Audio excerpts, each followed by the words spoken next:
Personas que trabajan en un hospital, ¿qué es lo peor que han visto pasar a un paciente? Tuve que hacerle radiografías a una niña de 3 años desvivida, supuestamente golpeada hasta la muerte por sus padres. Encontré fracturas de muñecas y costillas parcialmente y completamente curadas, lo que indicaba maltrato a largo plazo. Diría que fue ella quien más lo pasó mal, aunque la mayor parte ocurrió fuera del hospital. Corría el rumor de que llevaba muerta un par de días antes de que sus padres se molestaran en ver cómo estaba. Creo que la sacudieron brutalmente y le provocaron una hemorragia interna y la dejaron en su habitación un par de días y finalmente la revisaron porque estaba muy callada. Luego la llevaron a urgencias. Bien hecho, chicos. Tuve que testificar en el juzgado. El padre no paraba de reír y sonreír con su abogado. Era una niña muy linda. Me dejó muy mal un tiempo. Luego, una compañera de trabajo tuvo una niña y le puso el mismo nombre que a esta niña, sin que ella lo supiera, así que siento que está teniendo una segunda oportunidad con una madre de verdad. Continuamos con la siguiente historia. Si te gustan este tipo de videos, por favor deja tu like y suscríbete. Estaba en mi segunda rotación clínica como estudiante de enfermería. Nos asignaron pacientes y el que me asignaron era un viejo gruñón de 79 años. Tenía buen sentido del humor, pero había que andarse con cuidado con él. Tenía dolor crónico y le habían diagnosticado cáncer de colon. Su hijo lo visitaba por las mañanas, justo a tiempo para hablar con los médicos que hacían sus rondas matutinas. Su esposa había fallecido hacía unos años. Lo estaba ayudando a prepararse para el desayuno cuando entró el médico. Era bastante normal, pero estaba ansioso por ver al médico hoy, ya que le acababan de hacer un montón de pruebas y esperaba los resultados para poder irse a casa. Normalmente termino lo que estoy haciendo y me voy para que el paciente y el médico puedan hablar en privado. Esa mañana su hijo no pudo venir y mi paciente me preguntó si podía quedarme en la habitación con él para escucharlo todo, por si se le escapaba algo. Le dije que no había problema, siempre y cuando el médico también estuviera de acuerdo. A algunos médicos no les gusta tratar con estudiantes. El médico fue directo al grano. El cáncer se había extendido y no podían hacer nada más. El equipo de cuidados paliativos vendría a verlo esa tarde para hablar sobre a dónde podría ser trasladado durante sus últimos días. Mi paciente pensó que el médico bromeaba, se echó a reír y luego se quedó allí sentado con la mirada perdida. Como estudiante, no estaba preparada para saber cómo consolar a alguien en esa situación, ya que era algo con lo que no tenía experiencia. Me sentí fatal porque 10 minutos antes de que recibiera la noticia, me decía que estaba deseando ver a su gato en cuanto llegara a casa. Durante la semana siguiente no se levantó de la cama, se negó a comer, a tomar medicamentos y a ducharse. Y entonces, un día, fui y lo trasladaron. Continuamos con la siguiente historia. Escuchar la noticia de que su cuerpo rechaza el corazón recién trasplantado. Las primeras etapas son tratables y el protocolo de pruebas existe por algo, pero aún sabiendo todo eso, da mucho miedo que le den otra oportunidad y que todo vuelva a estar en juego tan pronto. Continuamos con la siguiente historia. Esto no es mío, sino de mi madre. Es cirujana de urgencias. Esta niña, de unos 6 o 7 años, tenía algún tipo de cáncer de columna. Mi madre la había conocido y hablado con ella un par de veces. Ese día en particular, estaba emocionada porque su padre volvía de un viaje de negocios a Bali. Estaba tan contenta porque le traía un juguete. Al día siguiente, se produjeron los atentados de Bali que desvivieron a su padre. Estaba angustiada y pasó los 4 días siguientes llorando, con breves momentos de sueño entre medias. Su madre pasó la mayor parte del tiempo con su hija. Aproximadamente 2 meses después, la madre falleció en un accidente de coche mientras conducía al hospital para visitar a su hija. Sus abuelos asumieron el deber de cuidarla, pero falleció 2 semanas después a causa del cáncer. La pobre niña sufrió más de lo que puedo imaginar en sus últimos 2 meses y medio de vida. Perdió casi todo lo que era importante para ella antes de morir ella misma. Espero que nadie vuelva a pasar por algo así. Mi madre cree que simplemente se rindió tras la muerte de su madre. Esta niña lo perdió todo por pura mala suerte. Mi madre deja flores en su tumba y en la de sus padres todos los años en el aniversario de su muerte. A veces no entiendo cómo mi madre lidia con estar en urgencias. Es posiblemente la persona más fuerte que conozco precisamente por eso. Continuamos con la siguiente historia. Una joven de 19 años, con 38 semanas de embarazo, recibió 9 puñaladas en el pecho. Le practicaron una cesárea de emergencia en la sala de traumatología. Los médicos estaban desesperados. Había sangre por todas partes. Todos estaban desesperados. Mi madre falleció unos días después y no estoy segura de si el bebé sobrevivió. Lo último que supe de él fue que el bebé estaba en la unidad de cuidados intensivos con convulsiones frecuentes. Continuamos con la siguiente historia. Fui paciente de un hospital por un problema cardíaco cuando tenía 22 años. Me mantuvieron 3 días en la sala de cardiología y compartí habitación con un señor mayor que, según sus visitas, creo que tendría entre 80 y 85 años. Nunca lo vi tras la cortina de privacidad. Estuve perfectamente bien, sentado en la cama trabajando en mis tareas escolares la mayor parte de mi visita. Cuando llegó su familia, me di cuenta de que la situación era grave. Vino toda su familia, desde su esposa hasta sus nietos. También estaba conectado a un respirador que le ayudaba a respirar. No soy médico, pero tengo entendido que este tubo está en la garganta. Esa misma noche, después de que todos lo visitaran, intentó quitárselo todo, lo que activó una alarma y entró corriendo una enfermera. Lo único que pude oír, con una voz muy apagada, mientras la enfermera intentaba decirle que necesitaba este equipo para vivir, fue: ¿qué clase de vida es esta? Me hizo cuestionar mis propios problemas y llorar en la oscuridad junto a él. Continuamos con la siguiente historia. Me enviaron a la unidad de cuidados intensivos pediátrica para cuidar a un joven de 16 años que intentó autodesvivirse con una detonación en la cabeza. Se rompió los huesos que sostienen los ojos y perdió toda función ocular, por razones obvias, además de destrozarse la parte del cráneo que separaba el cerebro del seno superior. Estaba muy confundido y, obviamente, aterrorizado. Acababa de enterarse de que iba a quedar ciego de por vida y que necesitaría que le implantaran un nuevo fragmento de cráneo para mantener el cerebro en su lugar.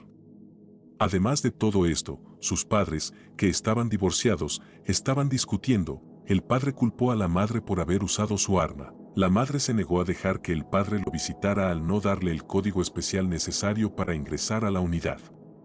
Fue la noche más horrible en la que he trabajado y me niego a volver a esa unidad nunca más. Continuamos con la siguiente historia.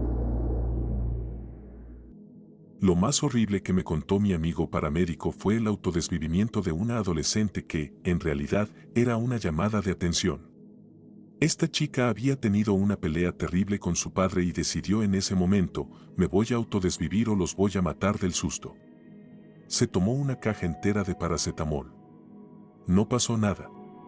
Más tarde esa noche o al día siguiente, empezó a sentirse muy mal, así que les contó a sus padres lo sucedido y llamaron a la ambulancia. Desafortunadamente, el paracetamol empieza a tener efectos negativos cuando ya se ha absorbido en la sangre y está dañando el hígado. Si no se detecta a tiempo, no se pueden minimizar los efectos. El hospital no pudo hacer nada. Tuvieron que explicarle a la familia lo que iba a pasar y luego esperar a que falleciera. La chica no paraba de disculparse con sus padres una y otra vez. Solo quería ir al hospital para que la escucharan. El paracetamol es increíblemente peligroso y no hay mucha gente que lo conozca. Continuamos con la siguiente historia. Yo era estudiante de enfermería en la unidad de cuidados intensivos. Un hombre mayor había sido golpeado y ultrajado tan brutalmente que el diagnóstico oficial de los médicos fue catástrofe abdominal. Fue la primera vez que comprendí cómo alguien podía estar devastado ante la perspectiva de recuperarse. La mirada en sus ojos cuando descubrió que tendría que vivir con graves complicaciones permanentes me acompañó durante años. Recuerdo haber pensado que toda la terapia de trauma del mundo no sería suficiente para ayudarlo. Continuamos con la siguiente historia. Vi a una pareja perder a su bebé repentinamente un día antes de la fecha prevista. Vi a un hombre poner en orden sus asuntos y dejar su trabajo debido a una rara enfermedad terminal y luego vivir. Continuamos con la siguiente historia. Mientras estudiaba, una familia fue atropellada por un camión de 18 ruedas. Sus hijos y su esposa murieron en el acto. El esposo despertó 2 semanas después. Y lo primero que preguntó fue por su familia. Le dieron la noticia a este pobre hombre. Continuamos con la siguiente historia. Doctor aquí. Atendí en urgencias a un anciano que antes se encontraba muy bien. Se había caído en su pequeño baño y había quedado atrapado entre el inodoro y la pared con las rodillas flexionadas, sus muslos estaban presionados contra el borde de la taza y sus pies apretados. Los paramédicos lo encontraron después de unas 48 horas en esa posición. Llegó al hospital con ambas piernas completamente negras, rhabdomiólisis, deterioro muscular e insuficiencia renal. La cirugía vascular no permitió amputarle, la unidad de cuidados intensivos no lo admitió y falleció unas 2 horas después. Continuamos con la siguiente historia. Si te gustan este tipo de videos, por favor deja tu like y suscríbete. Un hombre tuvo un accidente de coche y se rompió la espalda. Le dijeron que no volvería a caminar. Cuando intentaron terapia, empezó a mover los dedos de los pies, así que volvió la esperanza. El transporte lo dejó caer al pasarlo de la cama a la camilla y se volvió a romper la espalda. Eso fue hace 20 años y no ha vuelto a mover un dedo del pie. No olviden cerrar la cama con llave ni sujetar la camilla, chicos. Continuamos con la siguiente historia. Estuve en el hospital después de un accidente de coche hace muchos años. Fue bastante grave, los primeros días no esperaban que sobreviviera. Finalmente decidieron que tal vez deberían intentar salvarme la pierna y reconstruirme la cara. Entraron para trasladarme a cirugía y, de alguna manera, me dejaron entre la cama y la camilla. Me levantaron y me bajaron en el ascensor a cirugía. Al salir del ascensor, empezaron a empujar la camilla y dejaron el soporte con mi bolsa de catéter dentro. Por suerte, alguien acababa de entrar y gritó, «Oye». Estaba hiperventilando mucho después de todo esto cuando me operaron, así que me dieron de alta enseguida. El médico lo mencionó más tarde, cuando entró a hablar conmigo. Le conté que me habían dejado caer y me dijo que debía de haberlo imaginado, que nunca me habrían dejado caer. El paciente de la cama de al lado dijo tonterías y se lo contó todo. Salió hecho una furia y creo que despidieron a un par de personas. Continuamos con la siguiente historia. Unidad de cuidados intensivos, una mujer de unos 40 años, paralizada del pecho para abajo debido a un accidente de coche años atrás, actualmente conectada a un respirador a través de una traqueotomía y con una sonda de alimentación permanente insertada en el estómago. Cuando la vi, tenía una hemorragia estomacal que se filtraba por la sonda y se arrancaba la traqueotomía constantemente para intentar detenerla. Al final, tuvieron que sedarla fuertemente para evitar que se arrancara la sonda repetidamente. Verla soltarse la sonda y cómo comenzaba a asfixiarse con la mirada perdida fue escalofriante. Continuamos con la siguiente historia.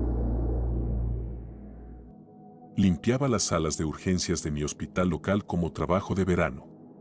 Una mujer de unos 40 años se estaba muriendo de cáncer y tuvo una habitación en urgencias durante un par de días a la espera de otra en otro servicio. Parecía estar bien para alguien que se estaba muriendo, es decir, era calva y parecía enferma, pero era agradable y encantadora, alegre, etc.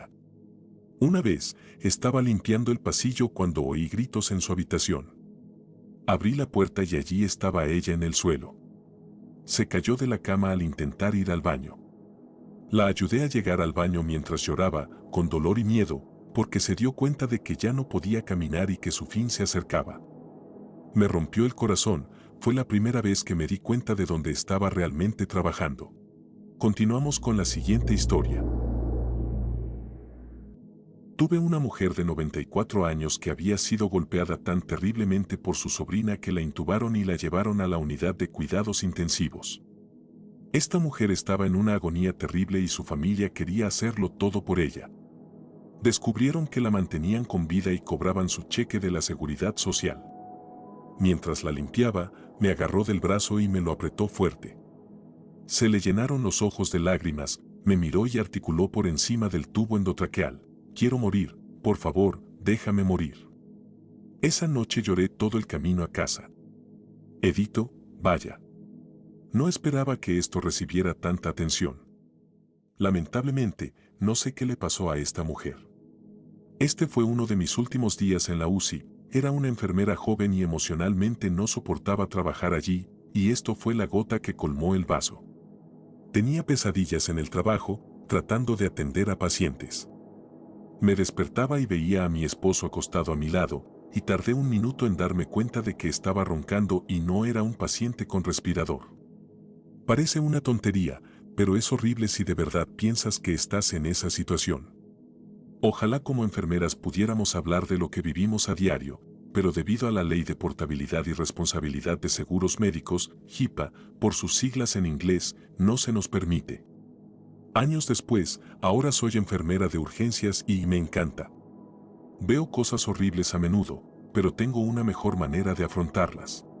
Continuamos con la siguiente historia. La madre salió marcha atrás de la entrada de su casa y no se dio cuenta de que su hija pequeña se había metido en la alcantarilla bajo la carretera. La alcantarilla se derrumbó y aplastó a su hija. Intentamos mantenerla con vida mientras la madre estaba histérica y el padre en shock. Eso fue lo peor. He visto cosas peores, gráficamente hablando, pero no emocionalmente. Continuamos con la siguiente historia. Estaba haciendo una rotación clínica en urgencias cuando la ambulancia llamó y dijo que llevaban unos 10 minutos con un hombre de 19 años con una herida de bala a corta distancia en la parte superior izquierda del pecho. Piensa en la parte delantera del hombro, justo debajo de la clavícula. Llegó temprano a casa y unos tipos estaban robando, así que le dispararon y se fueron. Sus padres tuvieron que esperar en el vestíbulo a que la policía terminara con él antes de poder verlo. La mirada de enojo de su padre y el gemido de su madre no son cosas que olvidaré pronto. Por cierto, el chico se recuperó por completo. Tiene una pequeña cicatriz y una historia que contar. Continuamos con la siguiente historia. He visto morir a mucha gente, pero el peor, con diferencia, fue un hombre con una hemorragia activa proveniente del esófago debido a un alcoholismo crónico. Esto ocurrió hace muchos años y ahora existen mejores tratamientos, pero en aquel entonces el tratamiento para este tipo de hemorragia consistía en introducir un tubo inflable por la garganta hasta el estómago. Estaba conectado a una especie de casco que se le colocaba al paciente después, lo cual era complicado. Se inflaba el tubo para detener la hemorragia, pero también se aspiraba la sangre del estómago con una jeringa enorme. Tan solo introducirlo era horrible. El paciente estaba tan asustado, había sangre por todas partes, vomitaba sangre, defecaba sangre, apenas podía hablar por la hemorragia. Esto ocurrió en urgencias. Le pusimos vías intravenosas y le administramos transfusiones a toda velocidad. Lo trabajamos mucho tiempo, pero no sobrevivió. Lo que recuerdo es lo mucho que luchó, lo asustado que estaba y la cantidad de sangre que había. Y esto fue antes de que se usaran guantes de goma para todo. Acabo de tirar mi uniforme. Todos tenían los zapatos empapados. Nunca había visto algo así, ni antes ni después. No te conviertas en alcohólico. No te des cirrosis ni varices esofágicas. Es una mala manera de morir. Continuamos con la siguiente historia. Si te gustan este tipo de videos, por favor deja tu like y suscríbete. No fue exactamente algo por lo que vi pasar a la paciente, pero vi a una señora mayor muy dulce que sufría de problemas renales crónicos porque, de joven, trabajaba como empleada doméstica para unas personas malvadas y retorcidas que le prohibían usar el baño en el trabajo, es decir, de 9 a 5, sin contar los viajes. Así que tenía que obligarse a mantener la vejiga llena a diario durante horas. Esta es una forma muy común de desarrollar cálculos renales que a su vez pueden causar obstrucción y dañar los riñones. Era tan dulce y encantadora, y me conmovió mucho que la gente pudiera ser tan innecesariamente malvada. Continuamos con la siguiente historia. Fui voluntario en un hospital infantil durante la secundaria.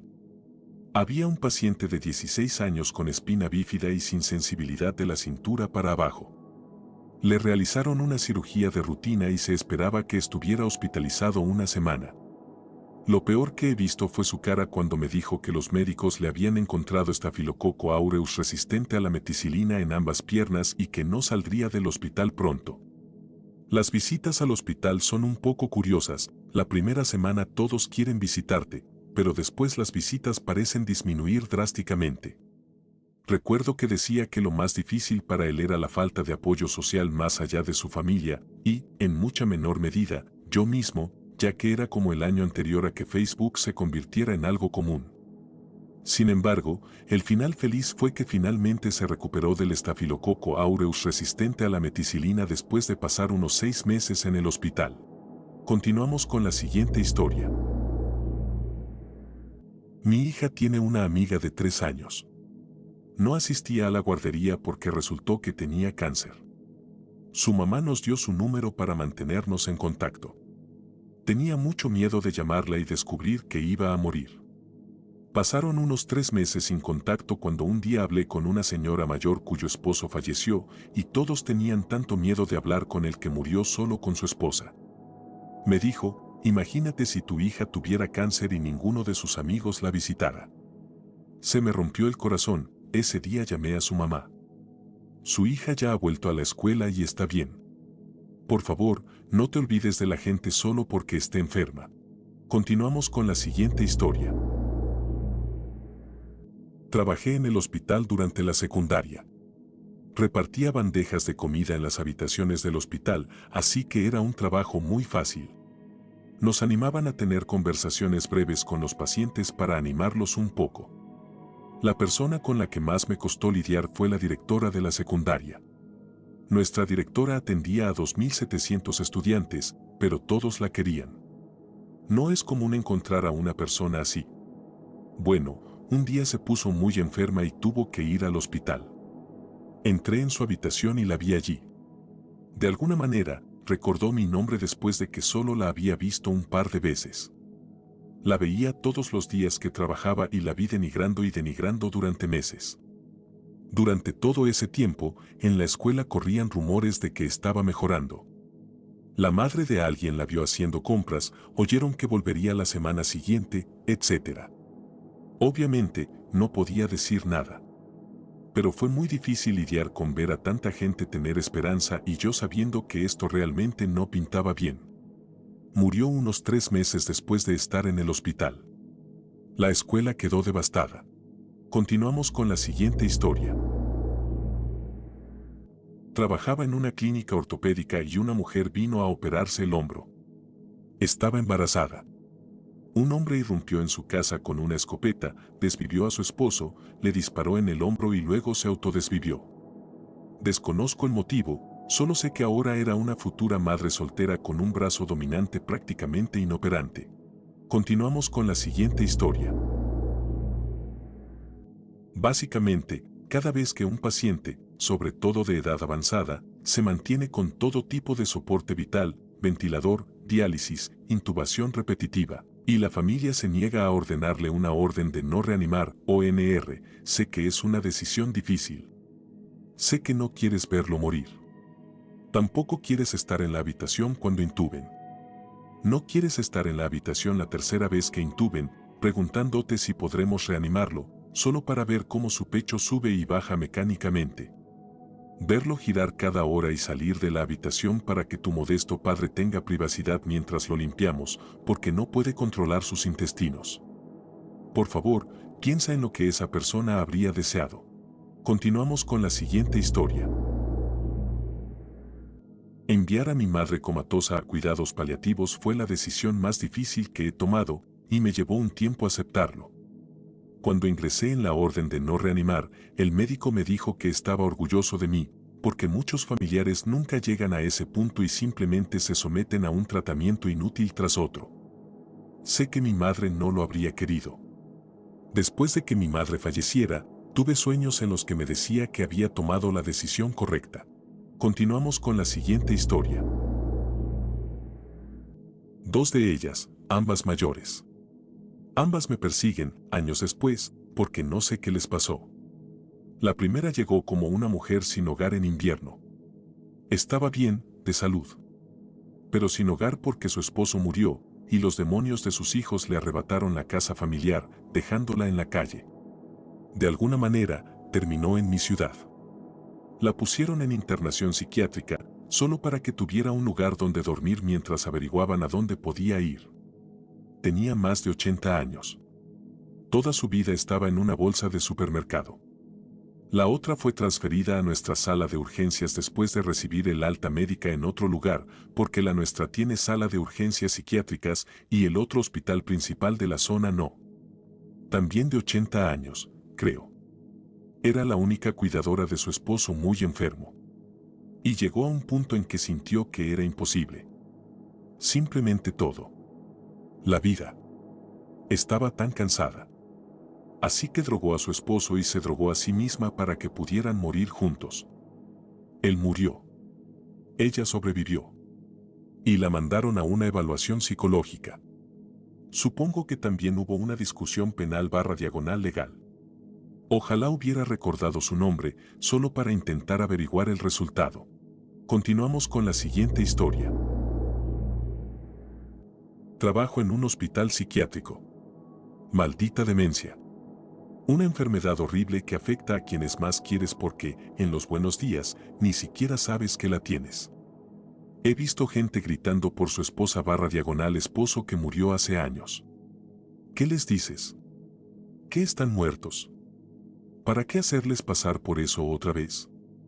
Mientes y dices que van de camino a la compra o a otra cosa, sabiendo que eso los calmará durante 10 o 15 minutos hasta que vuelvan a preguntar. Maldita sea la demencia.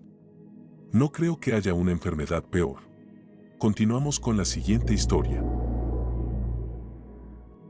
No trabajaba en el hospital, pero en ese momento trabajaba como técnico en emergencias médicas, TEM, de transporte entre centros. Tuve una paciente con cáncer de hueso terminal y obesidad mórbida. La transportaba del hospital a una cita de radioterapia. Entablé una buena relación con ella y se sinceró y me contó que solo estaba ganando, quizás, 6 meses con el tratamiento del cáncer, de lo contrario, ya habría muerto. Como algunos saben, el cáncer de hueso es una de las formas más dolorosas y terribles de morir, así que el hecho de que prolongara esa miseria un poco más para poder experimentar la vida y ver a su familia un poco más fue muy inspirador. Llegamos al centro para realizar la radioterapia y nos dijeron que solo debería durar unos 45 minutos. Luego llegamos a la sala donde ocurre la magia y la camilla en la que se supone que debe recostarse es del mismo tamaño que usaría un adulto pequeño. No tienen una versión modificada para adultos con obesidad mórbida. La única manera de mantenerla en posición son correas adicionales que usan para sujetarla a la camilla. Constantemente tienen que detener el procedimiento para ajustarla para que esté cómoda. El efecto de las 2 horas de medicamento que le dieron en el hospital desapareció por completo y el centro no está autorizado para administrar ese tipo de medicamentos. La cita terminó alargándose unas 4 horas más de lo debido y ella se mostró muy triste, pero aún así muy dulce y se disculpó todo el tiempo. Me sentí fatal por ella y, después de terminar, su voz sonó de alivio. Le dije lo inspiradora que era para mí ver su resiliencia. Continuamos con la siguiente historia. Si te gustan este tipo de videos, por favor deja tu like y suscríbete. Dudo que alguien lea esto y es un poco largo, pero escúchenme. Técnicamente trabajaba en una residencia de ancianos y no era enfermera, sino una de las empleadas de cocina que alimentaba a los residentes. El sistema funcionaba así: yo llevaba carritos de comida caliente, servía las comidas en platos según las tarjetas de los residentes, que especificaban sus dietas, lo que podían y lo que no podían comer. El residente no tenía dientes, no comía alimentos duros, no podía comer sal, etc., y luego las enfermeras se las llevaban al residente designado. A veces podían comer solos, a veces necesitaban que una enfermera los alimentara. Normalmente, estas comidas vienen con postre. Dependiendo de sus necesidades y dieta, podía ser una pieza de fruta, un pastel o un pudín. Así que, durante uno de mis turnos, acababa de servir la cena en el 3er piso y estaba recogiendo para volver a la cocina. Mientras recogía, había una señora mayor que sabía que necesitaba que la alimentaran porque había perdido mucha coordinación con los brazos y estaba en silla de ruedas. Su enfermera, quien se suponía que debía alimentarla, estaba demasiado ocupada parloteando con otra enfermera. Así que esta residente, que obviamente tenía hambre, intentó comer sola el pastel de arándanos y, como era de esperar, se ensució un poco. La pobre señora tenía arándanos por toda la cara y la camisa, y la enfermera, quien debería haberla alimentado, se enfadó y decidió que la residente no podía cenar porque no se podía portar bien y la llevó a un rincón como si estuviera en un rincón de castigo. Todo mientras estaba cubierta de comida. La residente estaba obviamente muy avergonzada y solo quería que la ayudaran a limpiarse, pero la enfermera se fue antes de que pudiera terminar su frase. No es raro que los residentes no coman porque estaba bastante asqueroso o quizás no les apetecía. Sucede. Así que bajé a la cocina, limpié e hice mis tareas. Normalmente vuelvo a subir a las plantas 2 o 3 horas después para recoger los platos y dejar los bocadillos de la noche. Subo al tercer piso y, para mi horror, la residente sigue en la misma esquina, cubierta de salsa de arándanos. Fui a la enfermería y les conté que una residente necesitaba ayuda. Por suerte, entró otra enfermera, la llevó a su habitación y la limpió, porque su enfermera de mierda no estaba por ningún lado. Lloré toda la noche después de mi turno.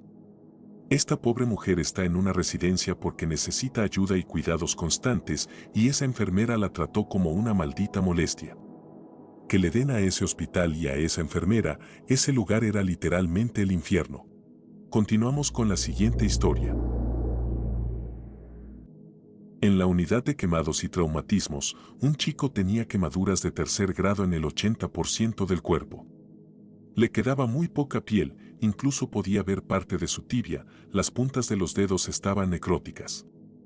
Estaba muy medicado, pero, aún así, no puedo ni imaginar el dolor. No sé si sobrevivió, porque la última vez que estuve allí tenía una infección bastante grave. Ahora trabajo en la UCIN. La mayoría de los bebés acaban bastante bien y finalmente se van a casa, pero algunos no tienen tanta suerte. Podría seguir hablando de temas médicos, pero lo peor es cuando a sus padres no les importa nada. Algunos padres viven lejos y tienen otros hijos a su cargo, así que es comprensible que no estén allí todos los días, pero hay otros que nunca llaman, nunca los visitan y nadie puede localizarlos, así que el niño acaba siendo dado de alta y enviado a un hogar de acogida. A veces me duele profundamente.